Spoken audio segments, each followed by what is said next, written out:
Hello friends, welcome back to my channel. My today's recipe is Patiala chicken from the land of Patiala in Punjab. This chicken has a very rich, creamy and nutty texture to it, though not so popular like the butter chicken or korma, but definitely a must try in your kitchen.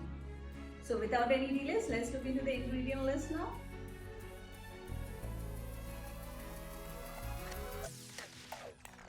Our first ingredient is of course chicken, and here I have a kilo of boneless chicken thigh pieces which I have cut into small cubes, about it like this. Next I have 1 cup of yogurt, 2 teaspoons of ginger and garlic paste. Next for the spices I have 1 teaspoon of turmeric powder, 1 teaspoon of red chili powder, some salt to taste and half teaspoon of white pepper powder. To marinate the chicken, we'll add in all the spices at a go along with the ginger and garlic paste and curd. We mix all the ingredients well along with the chicken pieces. And here is my chicken well marinated with all the ingredients. And now I'm going to cling wrap it and store it in the refrigerator. A minimum of 30 minutes is definitely required, but you can definitely marinate it for even longer periods. I will be marinating it overnight. Our first ingredient is of course our marinated chicken, and this has been marinating overnight. Next I have 4 small onions finely chopped.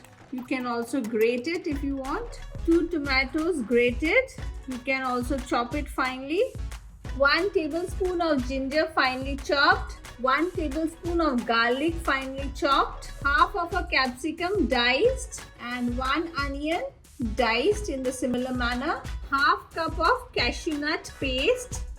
For the spices today I have half teaspoon of turmeric powder, 1 teaspoon of garam masala powder, 1 teaspoon of red chili powder, 1 teaspoon of cumin powder, 2 teaspoons of coriander powder and half teaspoon of kasuri methi powder. For the whole spices I have 2 bay leaves, 4 small sticks of cinnamon, 5 cardamoms, a teaspoon of cumin seeds and 4 to 5 cloves. And I have around half cup of frozen methi leaves. You can also use fresh methi leaves soaked in some salt water and then drain the water so that the bitterness is reduced, keeping the flavors intact. 2 teaspoons of ginger garlic paste, about half cup of fresh cream and some ginger juliennes for garnishing mainly. So let's start preparing Patiala chicken. For that I have already placed my pan on heat, and to it I am going to add in around 2 tablespoons of white oil. Once the oil heats up, we are going to add in the bay leaves, cumin seeds and the whole garam masala, that is cardamom, cinnamon sticks and cloves. Give it a quick stir. Once the spices start releasing the aroma, we'll add in the chopped onions. We'll cook the onions till they turn slightly brownish in color. That would take approximately 3 to 4 minutes on medium flame. As you can see, my onions have started turning brown. At this point, I'm going to add in the ginger garlic paste. Give it a quick mix and cook it for another minute along with it. Next, I'm going to add in the dry spices, turmeric powder, red chili powder, cumin powder and coriander powder.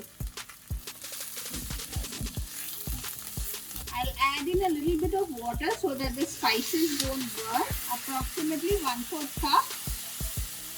And next I'll add in the chopped or grated tomatoes. Mix it well. I'll also add in some salt according to taste. Keep in mind that we had added in salt while marinating our chicken. After adding the tomatoes, I'm going to cover it and cook it for 4 to 5 minutes.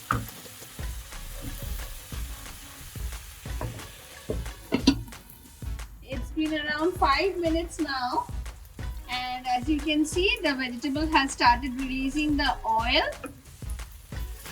At this point, I'm going to add in the marinated chicken.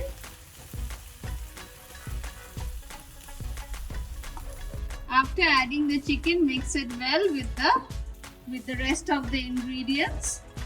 If you want, you can use whole chicken for this recipe also, but today I preferred using boneless chicken. And now we'll cover it and cook it for approximately 8 to 10 minutes, stirring in between quite a few times.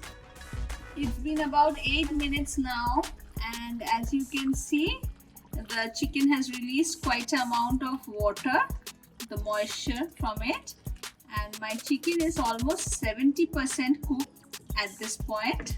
Now I'm going to add in the cashew paste. After adding the cashew paste, mix it well along with the chicken, and we'll cook the chicken till it is almost 90% done. The cashew paste gives a very nutty and rich flavor to this chicken gravy. And now I'm going to cover it and cook it for another 5 minutes. While my chicken is cooking, I'm going to prepare the tempering or the second gravy, as you would like to call it. For that, I'm going to add in around 2 tablespoons of ghee or clarified butter in my pan. Once the ghee or the butter heats up, I'm going to add in the chopped ginger along with the chopped garlic. Give a quick mix. As you can see, the garlic has started turning brown. At this point, I'm going to add in the methi leaves.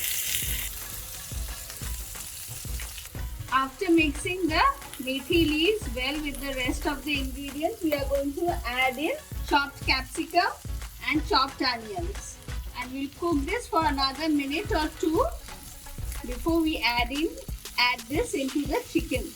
We'll actually allow the onions and capsicums to mellow down a bit. It's been about 3 minutes now, and my onions and capsicums are ready to go into the chicken gravy. So we'll switch off this gas and pour it over the chicken now. My chicken is also almost 90% done, and now we are adding in this onion and capsicum mixture, and we'll give it a good mix along with the ingredients. At this point, we'll also add in the final few ingredients, that is the garam masala powder and kasuri methi powder or the dried fenugreek leaves powder. Mix it well. And we are going to add in 1/4 cup of fresh chicken cream. I'm just eyeballing it. Give it a final mix, and our chicken patiala would be ready to be served. After giving it a good mix and cooking it for another 2 minutes, our patiala chicken is ready. So I'm going to switch off the gas now and do the serving. My chicken patiala is ready, and I'm going to garnish it with a little bit of thickened cream, some chopped ginger, julienne, and chopped green chilies.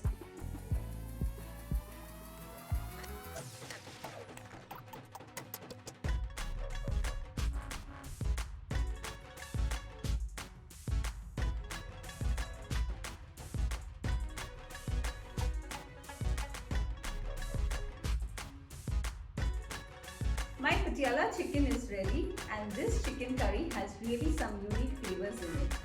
This is best served with some naan, roti or paratha, and a must try in your kitchen. So on that note, let's end this video here. Don't forget to hit the like and subscribe button. Thank you for watching.